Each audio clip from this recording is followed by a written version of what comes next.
Der Winter liegt wie eine Decke über dem Minnewanka-See im Banff-Nationalpark, der Wind pfeift durch den Kiefernwald wie ein Seufzer. Pina Telfithers, ein Kainaimann aus Standoff, Alberta, fuhr frühmorgens zum See. Er hatte eine Angelrute, einen Eisbohrer und eine Spule Seil dabei, denn die kalte Jahreszeit birgt immer unberechenbare Gefahren. Pina ließ seinen Köder in das Eisloch fallen, den Blick auf die stille Seeoberfläche gerichtet, die Ohren lauschend dem fernen Knistern des Eises. Plötzlich ertönte ein leises Kratzen unter dem Eis, als würde jemand in der dunklen Tiefe des Wassers an eine Tür klopfen. Er kniete sich hin, presste sein Ohr ans Eis und sah Blasen rasch aufsteigen, wie ein Hilferuf.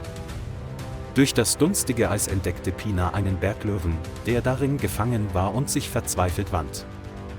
Es kämpfte, seine Krallen schabten an der glatten Eiskante, kaltes Wasser spritzte ihm wie Nadeln ins Gesicht. Die goldenen Augen starrten geradeaus, nicht mehr wild, nur noch von Stille umhüllte Angst.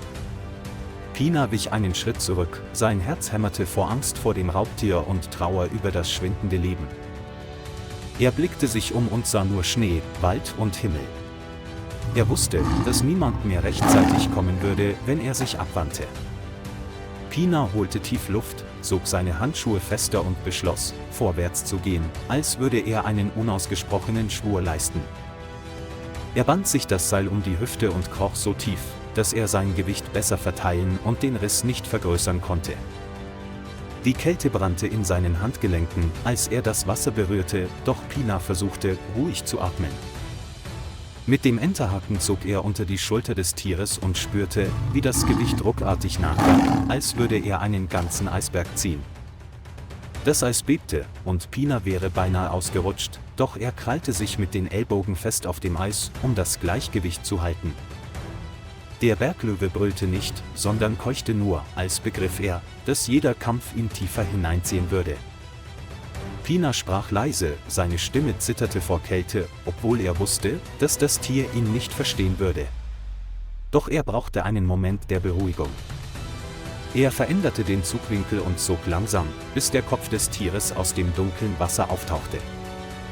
Mit dem letzten Ruck prallte sein durchnässter Körper vom Eis ab und fiel mit einem dumpfen Schlag in den Schnee wie eine erlöschende Flamme. Der Berglöwe lag zitternd auf der Seite, sein Atem war dick von Nebel, doch seine Augen folgten Pina. Er hielt Abstand, nicht zu nah, um keine Panik auszulösen oder seine Absichten zu missverstehen. Pina breitete eine warme Decke über seinen Rücken, seine Bewegungen langsam und respektvoll, als berührte er etwas Heiliges. Das Tier rührte sich leicht, dann lag es wieder still da, als nahm es Hilfe an in einer Situation, in der es keine andere Wahl hatte. Pina untersuchte schnell seine Beine und seinen Bauch, fand aber kein Blut oder ausgerenkte Knochen, nur einen vor Erschöpfung steifen Körper. Er zog seinen dicken Mantel aus und legte ihn über den Berglöwen, um ihm einen provisorischen, warmen Schutz vor dem eisigen Wind vom See zu bieten. Einen Moment lang trafen sich ihre Blicke, keine Versprechen, nur stilles Vertrauen. Pina öffnete die Ladefläche des Pickups, breitete Kissen und Decken aus und bückte sich, um den Berglöwen an der Brust hochzuheben. Er benutzte ein Seil als Geschirr, um das Tier am Abrutschen zu hindern, und hielt dessen Kopf nach außen gerichtet, damit es besser atmen konnte. Unglaublicherweise wimmerte der Berglöwe nur leise und verharrte regungslos wie ein Patient, der verstand, was geschah, ohne Widerstand zu leisten. Pina schloss den Kofferraum, schaltete die Heizung ein und fuhr auf der stillen, schneebedeckten Straße zurück nach Kenmore.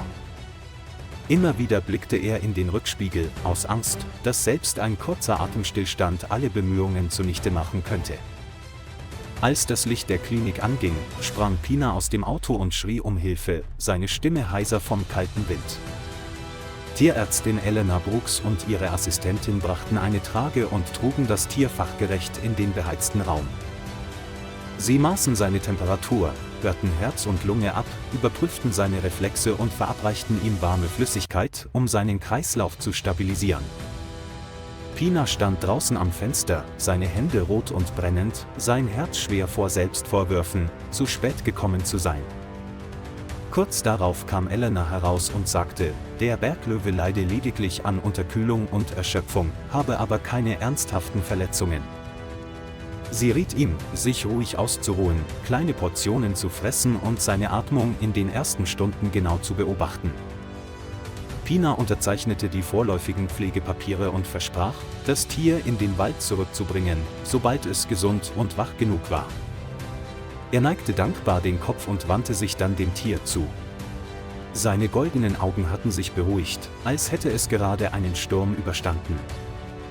Pina trug den Berglöwen zurück zu seinem kleinen Holzhaus am Waldrand bei Kenmore, wo der Schnee die Stufen bedeckte. Er putzte den Schuppen, legte dicke Decken aus, schaltete die Heizung an und stellte eine Schüssel mit warmem Wasser vor die Tür. In dieser Nacht hielt er draußen Wache und lauschte nur dem Wind und dem allmählich ruhiger werdenden Atem des Tieres. Am Morgen kochte Pina das Fleisch, bis es zart war, zerkleinerte es, legte es auf ein Tablett und trat dann zurück, um dem Puma die Wahl zu lassen. Er ging langsam, seine Muskeln noch angespannt, fraß aber ruhig, ohne zu knurren oder sich zu wehren. Pina rief Elena an, um ihr von dem Puma zu erzählen, und sie ermahnte ihn, Abstand zu halten, damit seine Zuneigung nicht in gefährliche Abhängigkeit umschlug. Mittags stand der Puma an der Tür, schnupperte in den Wind und blickte in den Wald, als lauschte er einem instinktiven Ruf. Pina verstand, dass das Tier nicht in das warme Haus gehörte, es gehörte in die Dunkelheit und Freiheit zwischen den grünen Kiefern. Er bereitete den Trag vor, lud Decken, Wasser und Handschuhe ein und suchte sich ein dünn besiedeltes Gebiet in den Bergen nahe Banff aus. Als sich die Schuppentür öffnete, sah der Puma ihn lange an, sein Blick weder flehend noch drohend. Es kletterte auf die Ladefläche des Trucks und legte sich ordentlich hin, als hätte es durch das Abschleppen unter dem Eis am Vortag Vertrauen gelernt. Pina fuhr tief in den Wald hinein und hielt an einer schneebedeckten Stelle mit Spuren von Rehen und Kaninchen, die reichlich Nahrung bot. Er öffnete den Kofferraum, trat beiseite und ließ den Puma herausspringen, der den Kopf drehte und ihn ein letztes Mal ansah. Der Puma atmete tief die Waldluft ein, schüttelte das Wasser ab, das an ihm klebte, und umkreiste Pina langsam in einem langen Schritt. Es blieb auf dem Erdhügel stehen, seine goldenen Augen fingen das Winterlicht ein, und Pina hielt unwillkürlich den Atem an. Kein Brüllen, nur feierliche Stille, wie ein Ritual des Waldes für seinen dankbaren Gast.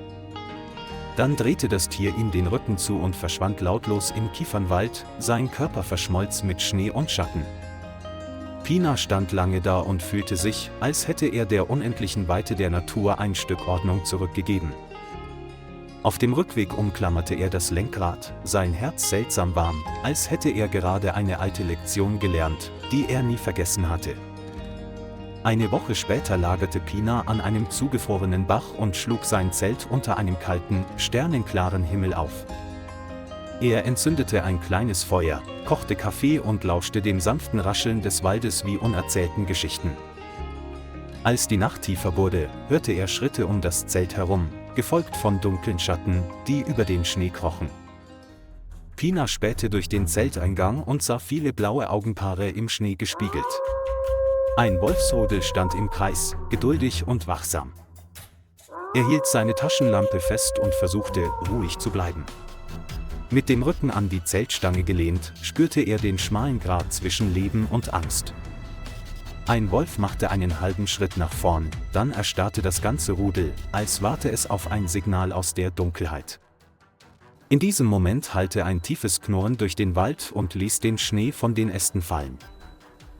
Die Wölfe flohen augenblicklich, drehten sich um und hinterließen lange Spuren hastiger Fußabdrücke im flackernden Feuerschein.